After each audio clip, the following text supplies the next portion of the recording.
Welcome to Mount St. Helens National Volcanic Monument. Let's go explore.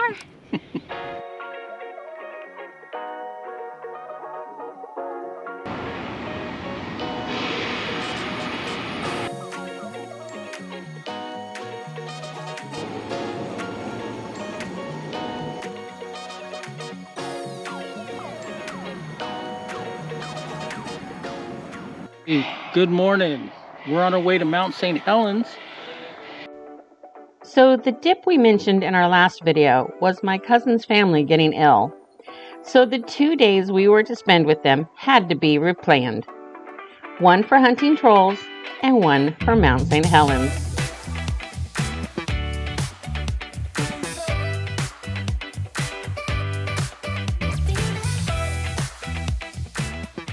It's about a 3-hour trip from Everett to the park, so we knew it was going to be a long day, but totally worth the drive. Harry had never been to Mount St. Helens before, so yep, totally worth the long day. Our first break on the way was the Hallstatt Creek Bridge.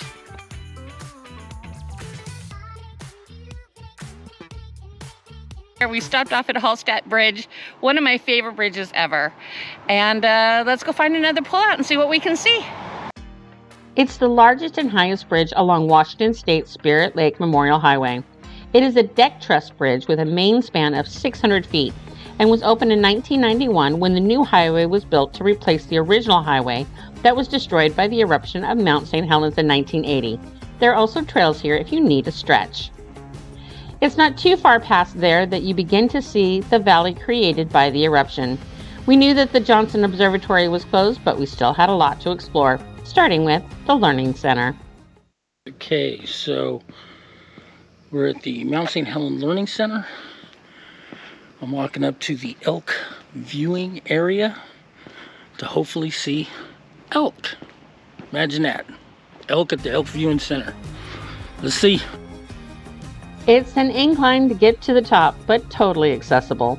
This park is all about the views, so while there were no elk, it was still worth the walk to the top. There are often elk there in the mornings and late afternoons in the area right below the deck.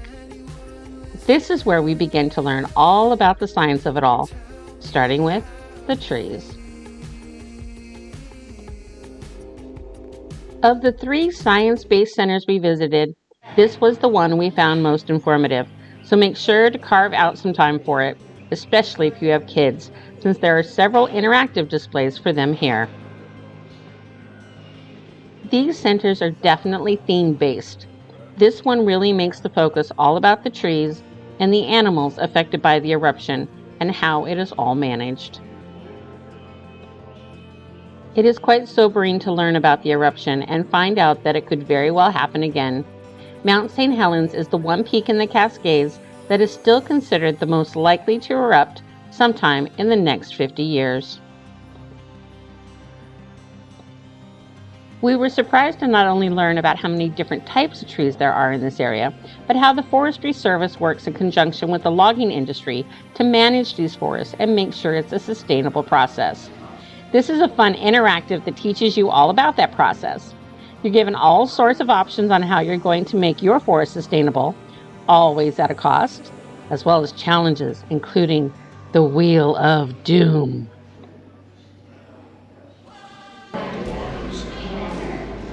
Oh no, a fungus attack.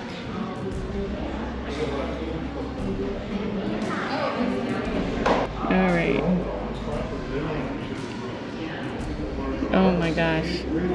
Well, $25. I made a profit, but not a lot.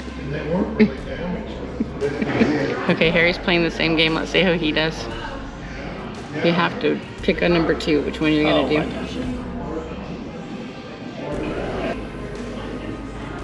He escaped.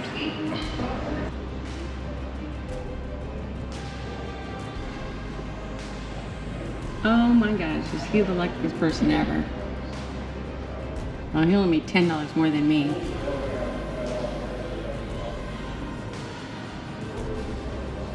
So we're in the same rank, I think. Yeah, because you're 35, I was 25. So he got lucky with the Wheel of Doom, but it was pretty much the same. There are even wood stations where you learn how the wood is used. Okay, I don't know what OSB is. I know the other ones.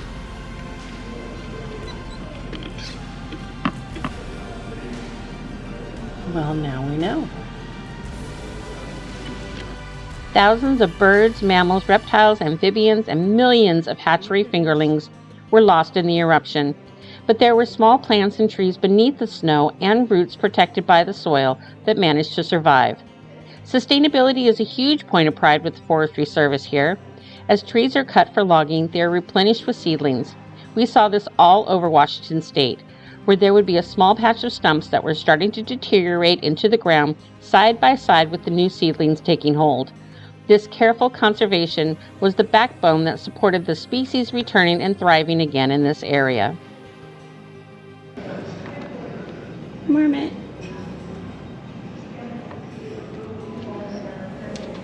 Pika? Yeah. So the idea is that nature created this with the explosion, and that nature will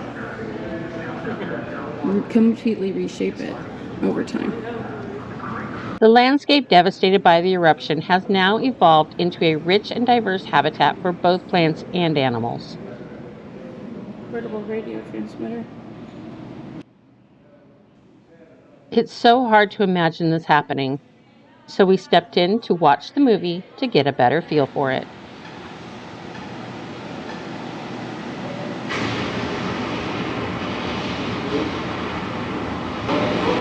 This report, Mount St. Helens has just erupted with a major explosion.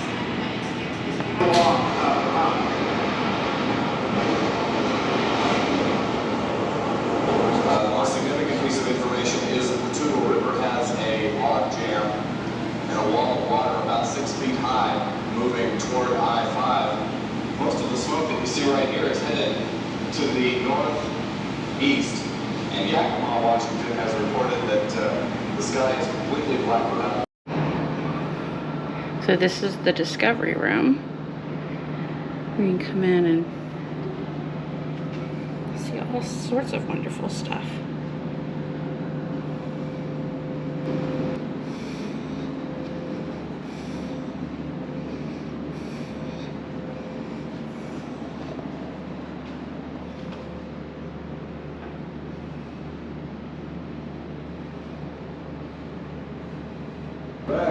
All birds and fish and animals, including bear and otter and coyote. This was one of my favorites since I love predator birds so much. What a human sees,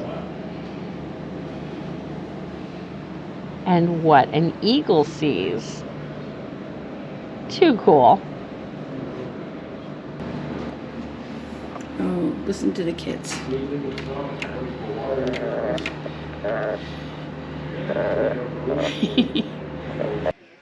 And of course, did you even visit a national park if you didn't stop into the gift shop and get the stamp for your book?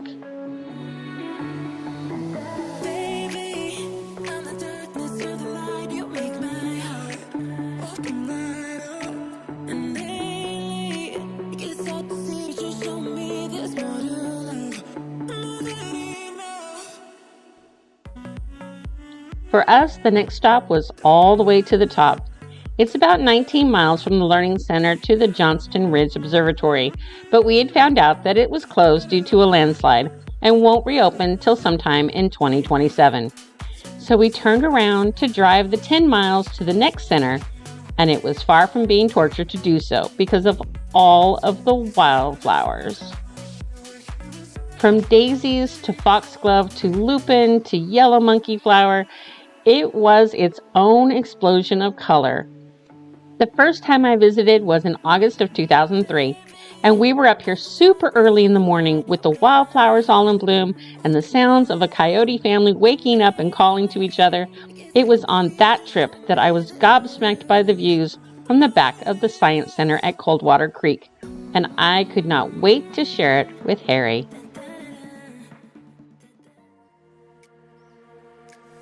It was here that we found out more about the eruption and some of those facts are mind-boggling. Within 3 minutes, the lateral blast, traveling at more than 300 miles per hour, blew down and scorched 230 square miles of forest. Within 15 minutes, a vertical plume of volcanic ash rose over 80,000 feet. The volcanic ash cloud drifted east across the United States in 3 days and encircled the Earth in just 15 days.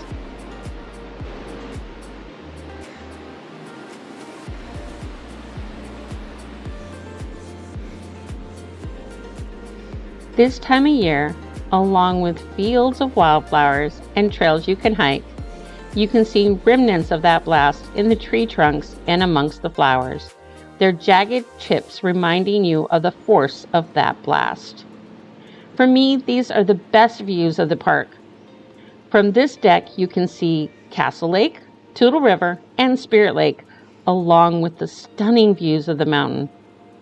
Before the eruption, it was almost 10,000 feet tall. After, it was just over 8,000 feet tall, making it the smallest of the North Cascade peaks. So we had so much fun at the Learning Center, we didn't save a lot of time for the Science Center. A warning, the Science Center has an air conditioning, so it may close early. It has no air conditioning. Yeah, no air conditioning. So they close at 1 o'clock due to extreme heat today. Right, instead of 4 o'clock. Right. So we're gonna wander around and then slowly make our way back down the mountain so you can see all the views. Yes, I know. We're always hitting these visitor centers with only a few minutes to tour, but we had no idea that on a hot summer day, they changed the hours of the visitor center because of the lack of AC. So we saw what we could and then, well, off to the next stop.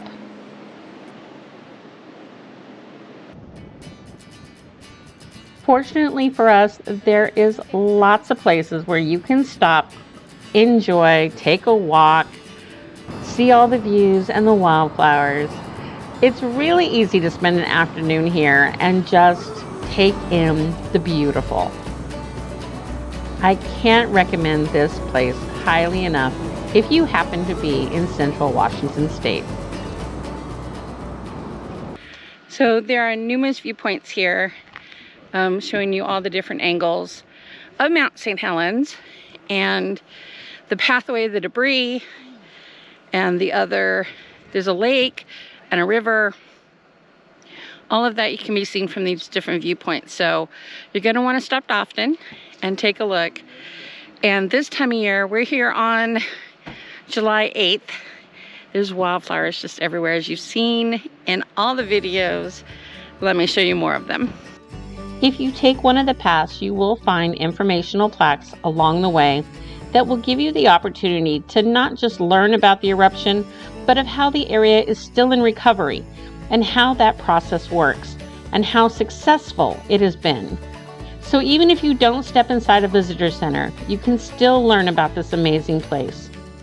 One of the things we learned was how the river of debris carved out the pathway that you see from this overlook. And it seriously looks like it was carved out by a huge putty knife. A constant reminder of the power of this place is the bit of steam escaping the barely dormant mountain top, reminding you that a full eruption can happen at any time.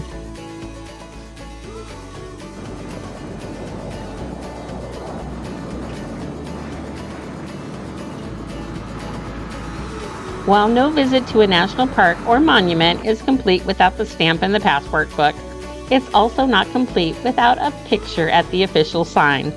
So we just had to stop, get our photos, and enjoy more wildflowers before heading south out of the park. We had one more center to visit, and we got a huge surprise, or two, while we were there.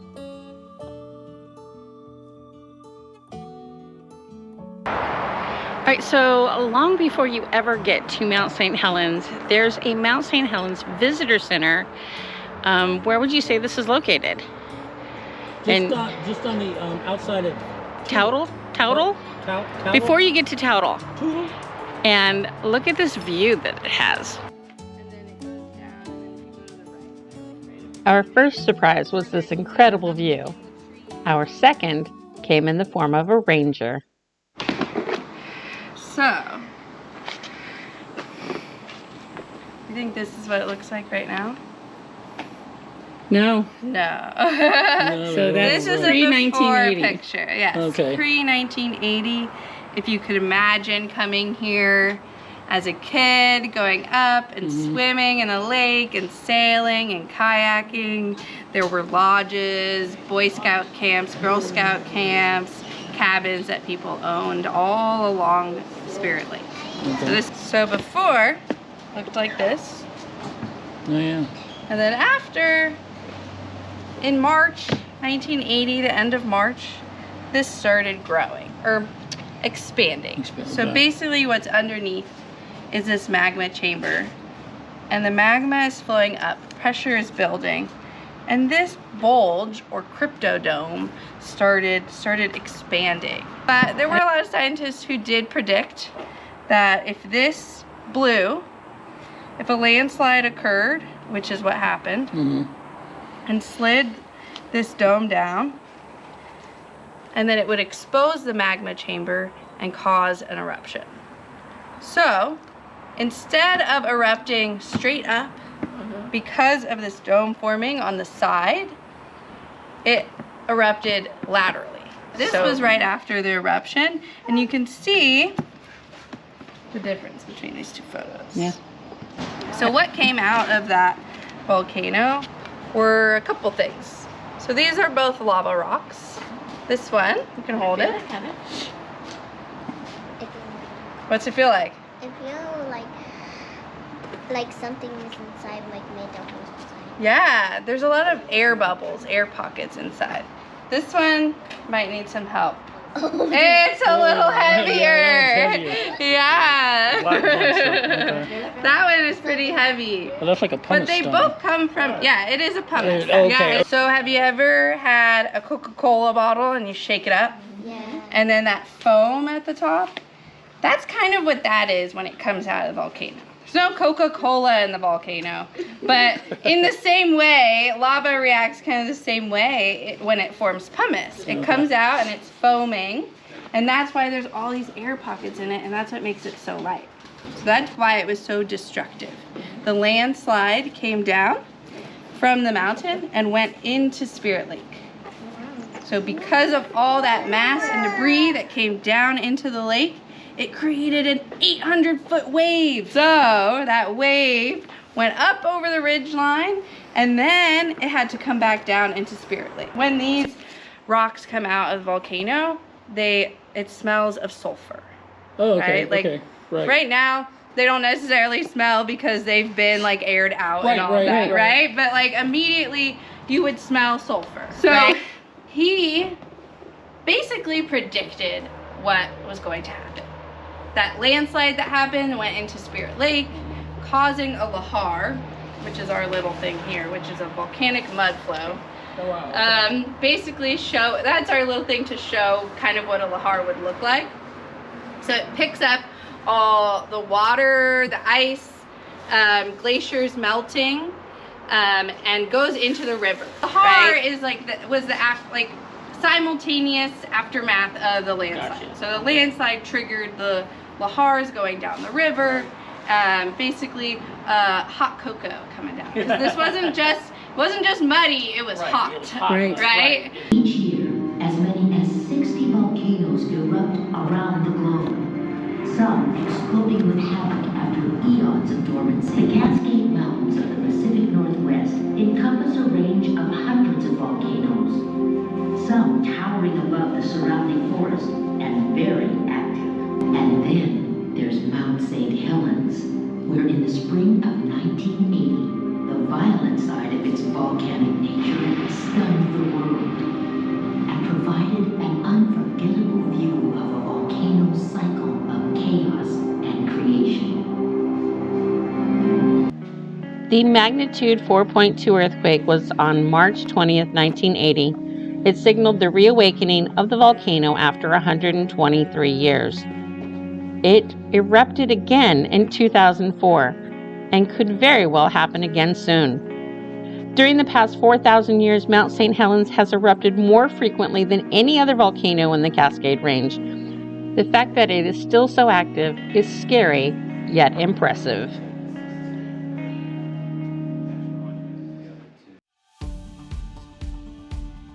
As you may have noticed, there is nowhere in the park to get food, so we went looking for it, but we wanted somewhere special. All right, so there's not a lodge at Mount St. Helens. So we found one.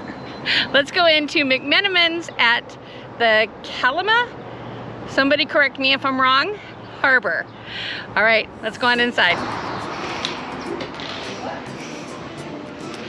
There's the restaurant and lounge right there.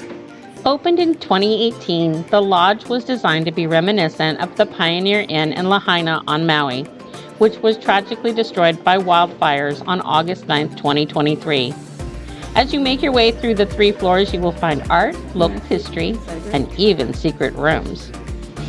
That's a cool bar. Look at that. The pub is a popular place to grab a meal or a drink. So one of the interesting things that I found out about Mount St. Helens and the aftermath and stuff was that they actually built a dam after the fact to slow the sediment flow downstream that would choke many lakes and streams and creeks and everything around the area. So they actually built a dam to stop the sediment from flowing down. I don't know, some people might argue that's, you know, getting in the way of nature, but that's what happened. And then the number, I did not know that 57 people lost their lives from the eruption. I never really had a handle or knew how many people lost their lives, but did find out today it was 57, and that is new information, and the dam is new information as well. Ending the day on a happier note, we each chose our drink of the day and enjoyed the views of the river from our booth. There's a really cool back bar too. While exploring the outside of the lodge, we discovered that each room is themed, and the top level has a special bar where you can enjoy the sunsets and tropic-inspired cocktails to go with the river views. For us, it was a short after-dinner walk to check out the totem pole and enjoy a little time on the beach. That snowy owl was my favorite part. So dinner at the lodge was really good. I had the crab and shrimp roll. Kat had the fish and chips, and they were both really good. She had also the specialty mystery of the deep drink of the day called the Mermaid. So she had a good time. You'll see it there. Okay, yeah, so that was the Mermaid that you saw, and yes, it was very good. For those in my family who know the Island Breeze we make, yep, same, pretty much the same, only made with pineapple juice. Very good food, really nice atmosphere. Every room is done up like an old-fashioned, like 1950s sort of tiki bar, sort of island bar, Hawaii themed idea. Really nice place, really good food. We can highly recommend it. Great day, Mount St. Helens. I've been there before. I've been there 20 years ago. I couldn't get over the wildflowers this time of year. So it is July 8th, and the wildflowers were just amazing. So between that and the views, and then learning so much about the history, it was just an incredible day. So thanks for coming along. This is the time of the video where we say, give us a thumbs up, subscribe, do all the things you're supposed to do to make YouTube happy, because that makes us happy too. So until next video, take care, safe travels, and we'll see you next time. Okay, troll update. We found 2 more trolls in the Seattle area, and we get to share it with you in our next video. If you missed the first 3 of the PNW trolls, we'll link it right here at the end of the video so you can catch up before we share with you just how much we had to go through to get the last 2 on our list. See you next time.